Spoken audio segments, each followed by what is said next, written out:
In today's video, I'm going to show you how to collaborate with NotebookLM by sharing a notebook with someone and assigning the right access level. To get started, open the NotebookLM notebook you want to share. Once you're inside the notebook, click the Share button in the top right corner.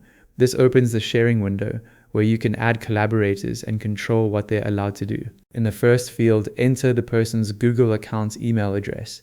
Then press Enter. They'll be added to the People with Access list.